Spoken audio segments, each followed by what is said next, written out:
Good morning everyone. Political science के सभी students का एक बार पुनः श्रीमती मौरी देवी तापड़िया कन्या महाविद्यालय जसवंतगढ़ के इस यूट्यूब चैनल पर हृदय की गहराइयों से हार्दिक अभिनंदन एवं स्वागत करता हूं।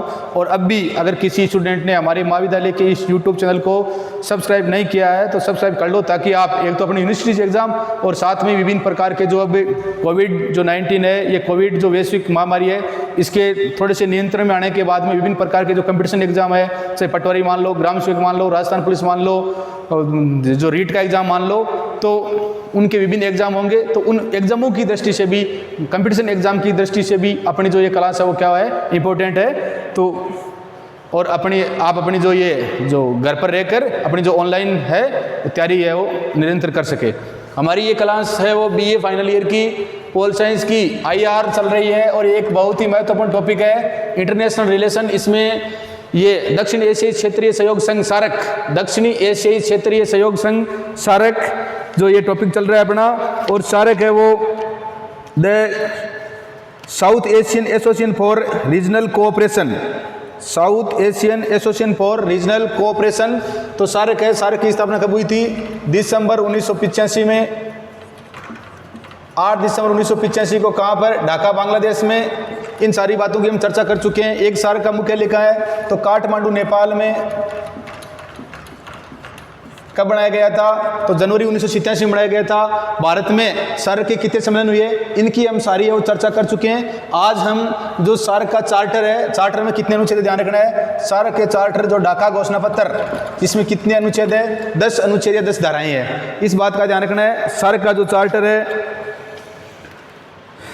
सार्क का जो चार्टर है, इसमें कितने अनुच्छेद है? 10 अनुच्छेद है, ध्यान रखना है। और इसमें से हम कल जो इसका जो सार्क का चार्टर का जो अनुच्छेद 1 है, उसमें क्या थे? सार्क के उद्देश्य थे, और उद्देश्यों की हम क्या कर चुके हैं? चर्चा कर चुके हैं। आज सार्क का जो चार्टर है, इसका अनुच्छेद 2 है। इसमें क्या है? सार्क के सिद्धांत है। क्या है? सार्क के सिद्धांत है। अनुच्छेद 2 के अनुसार सार्क के मुख्य सिद्धांत है, उनके हम अनुच्छेद 2 के अनुसार सार्क के जो मुख्य सिद्धांत है वो क्या क्या है, उसके बारे में चर्चा करेंगे हम। तो सबसे पहले हमारे को ध्यान रखना है, सार्क है, सार्क का जो चार्टर है, इसमें कितने अनुच्छेद है? 10 अनुच्छेद या 10 धाराएं हैं। और इसकी घोषणा कहाँ हुई थी? ढाका। जिस प्रकार से हमने आसियान पढ़ा था, तो आसियान की हम बैंकॉक घोषणा पत्र पूछ ले क्वेश्चन ऐसे कि बैंकॉक घोषणा पत्र के आधार पर है वो किसका चार्टर है, या कौन सा संगठन अस्तित्व में आया था, तो कौन सा था? आसियान। इसी प्रकार से ढाका घोषणा पत्र किस जो अंतर्राष्ट्रीय संगठन है उससे संबंधित है, तो किससे संबंधित है? सार्क से, दक्षिणी एशियाई क्षेत्रीय सहयोग संघ से। इसका मुख्यालय कहाँ पर है? काठमांडू में। और इसमें 10 अनुच्छेद है या 10 धाराएं हैं। अनुच्छेद 1 का हम कल जो इसमें क्या था, सार्क के उद्देश्य थे, उसकी चर्चा कर चुके हैं। और आज अनुच्छेद 2 में क्या है? सार्क के सिद्धांत है। इसके जो मुख्य सिद्धांत है, इसकी हम करेंगे चर्चा। सबसे पहले संगठन के ढांचे के अंतर्गत सहयोग समानता, संगठन के ढांचे के अंतर्गत सहयोग समानता,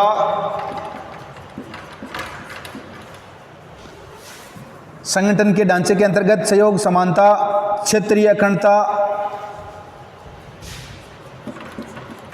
क्षेत्रीय अखंडता, राजनीतिक स्वतंत्रता,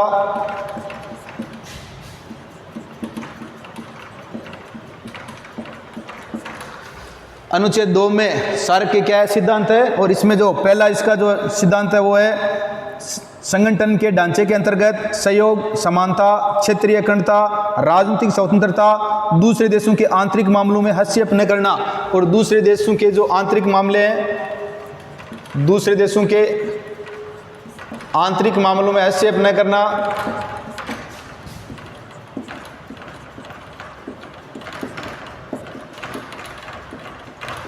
दूसरे देशों के जो आंतरिक मामले हैं उनमें हस्तक्षेप न करना।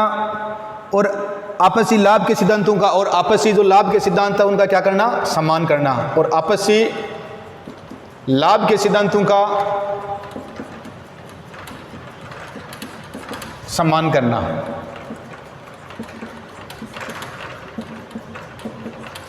इस बात का ध्यान रखना है। सार्क के चार्टर है, इसमें 10 अनुच्छेद या 10 धाराएं हैं। अनुच्छेद 1 में क्या थे? सार्क के उद्देश्य थे।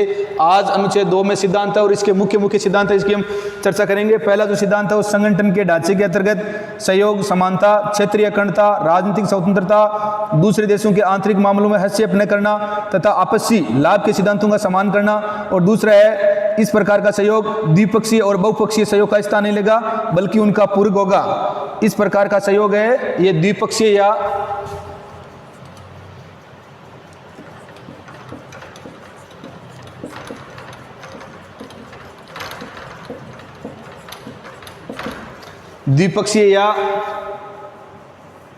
बहुपक्षीय सहयोग का स्थान नहीं लेगा। द्विपक्षीय या बहुपक्षीय सहयोग का स्थान नहीं लेगा।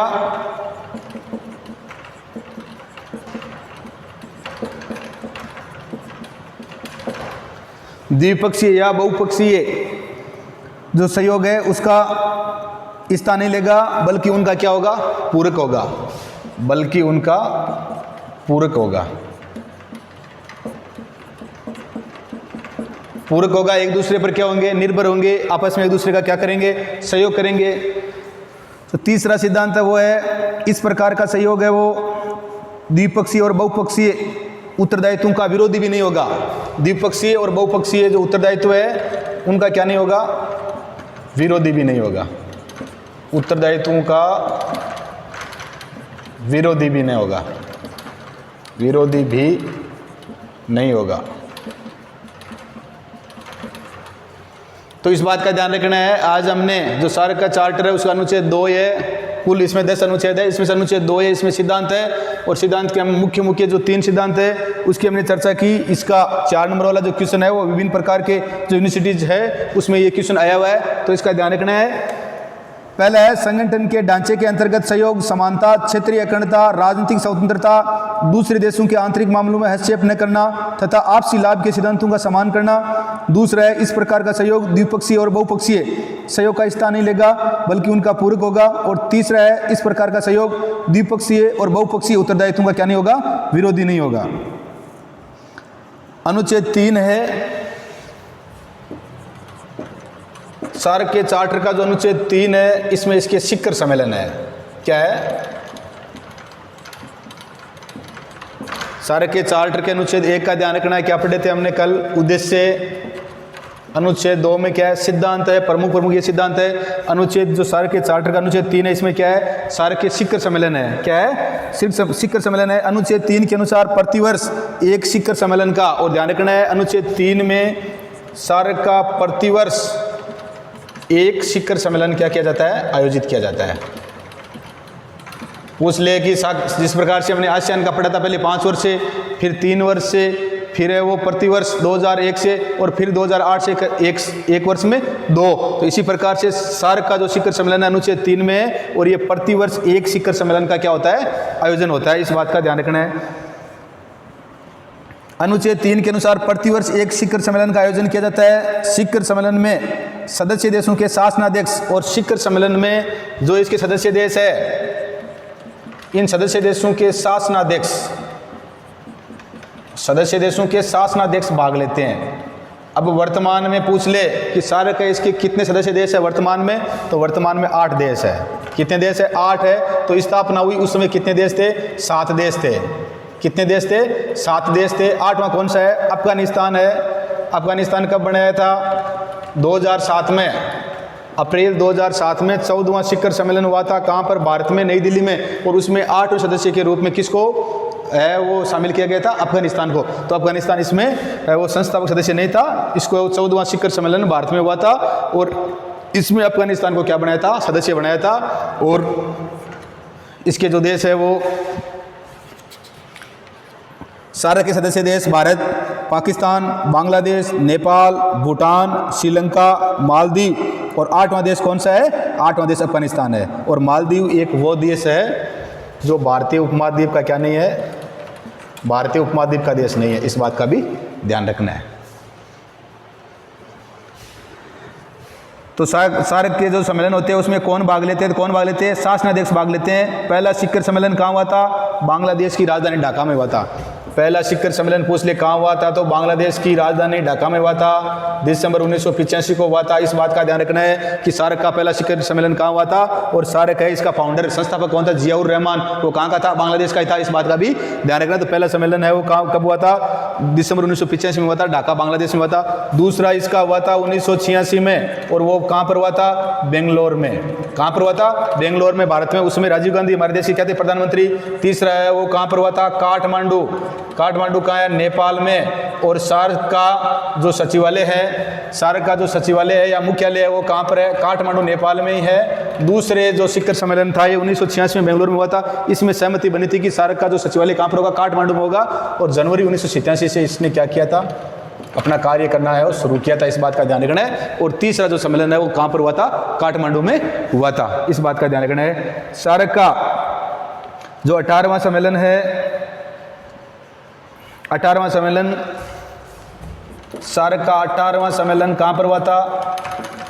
काठमांडू में हुआ था।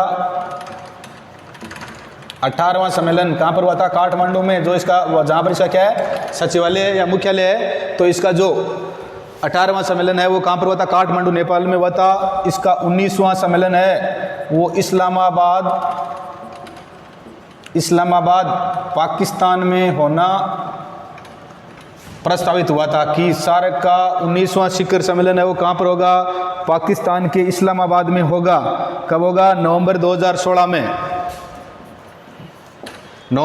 कि सार्क का 19वां शिखर सम्मेलन है वो कहाँ पर होगा? इस्लामाबाद, पाकिस्तान में होगा। इस बात की इन्होंने क्या की थी? ये प्रस्ताव था ये आयोजित किया जाएगा, लेकिन उरी हमले में पाकिस्तान द्वारा प्रायोजित जो आतंकवाद है उसने उरी जो सैनिक छावनी है उस पर हमला करने के बाद में भारत ने इस जो सार्क का ये सम्मेलन है उसमें भाग लेने से क्या कर दिया? इनकार कर दिया। और भारत के इनकार या मना करने के बाद में बांग्लादेश,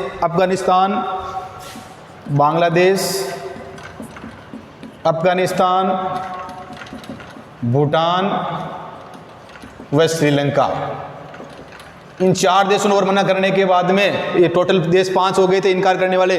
तो इसके कारण है वो क्या हो गया था? ये पाकिस्तान है वो अलग थलग पड़ गया था। और ये जो 19वां सम्मेलन है वो नहीं हुआ। नहीं होने का कारण क्या था? क्योंकि उसने उरी में हमला कर दिया था। और इसके कारण भारत ने आतंकवाद के कारण, पाकिस्तान है ये आतंकवाद को प्रायोजित करता है, आतंकवाद को प्रोत्साहित करता है, बढ़ा देता है। और भारत के मना करने के बाद में बांग्लादेश, अफगानिस्तान, भूटान और श्रीलंका ने भी इस सम्मेलन में भाग लेने से इनकार कर दिया। इसके कारण ये सम्मेलन है वो नहीं हुआ। और 20वां भी पाकिस्तान में प्रस्तावित था, परंतु वो सम्मेलन अभी तक नहीं हुआ है। हालांकि इसकी पिछली बार कोविड को लेकर जो ये देश है दक्षिण एशियाई क्षेत्रीय सहयोग संघ है, इसकी कोविड को लेकर एक वर्चुअल बैठक जरूर हुई थी जिसमें प्रधानमंत्री नरेंद्र मोदी ने भाग लिया था, परंतु इसका सम्मेलन है वो ये उसके बाद में नहीं हुआ है। अब जब भारत यही बोल रहा है कि जब आप इसको आतंकवाद है इसको खत्म कर दोगे तो भारत क्या है तभी भाग लेगा इसमें, नहीं तो नहीं लेगा। तो इस प्रकार से ये आज हमने अनुच्छेद 2 में तो इसके क्या पढ़ा था? अनुच्छेद 1 में इसके उद्देश्य है, 2 में इसके सिद्धांतों की हमने चर्चा की, प्रमुख 3 सिद्धांत थे। अनुच्छेद 3 में इसके शिखर सम्मेलन है। शिखर सम्मेलन पहला ढाका बांग्लादेश में हुआ था, दूसरा भारत में बेंगलुरु में हुआ था, तीसरा काठमांडू नेपाल में हुआ था।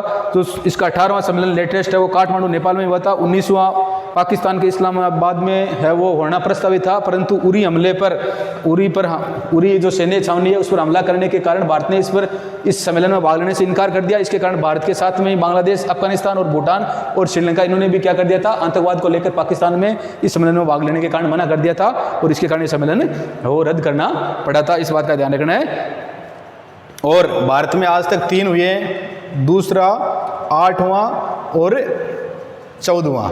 दूसरा 1986 मैंने पढ़ा है बेंगलोर में, ये बेंगलोर में हुआ था एकमात्र। 8वां और 14वां दोनों कब हुए? ये नई दिल्ली में हुए, दोनों ही नई दिल्ली में हुए। 8वां है 1995 में और 14वां है 2007 में। 8वें के समय पीवी नरसिंह राव भारत के प्रधानमंत्री थे, 2007 में कौन थे? मनमोहन सिंह थे। तो इस बात का ध्यान रखना। इस प्रकार से हमने आज जो सार्क के सिद्धांत और सार्क के जो शिखर सम्मेलन है इनकी चर्चा की है। और सार्क का शिखर सम्मेलन है ये प्रतिवर्ष होता है, इस बात का ध्यान रखना। इस प्रकार से ये हुआ है और ये दक्षिणी एशियाई क्षेत्रीय सहयोग संघ है, सार्क है वो, इस बात का ध्यान रखना है। आशा करता हूँ यहाँ से क्वेश्चन पक्का निकलता है कंपटीशन एग्जाम में और यूनिवर्सिटी एग्जाम में, तो बढ़िया तरीके से नोट्स बनाकर तैयार कर लेना और वीडियो को लाइक, शेयर और सब्सक्राइब कर देना। जय हिंद, जय भारत।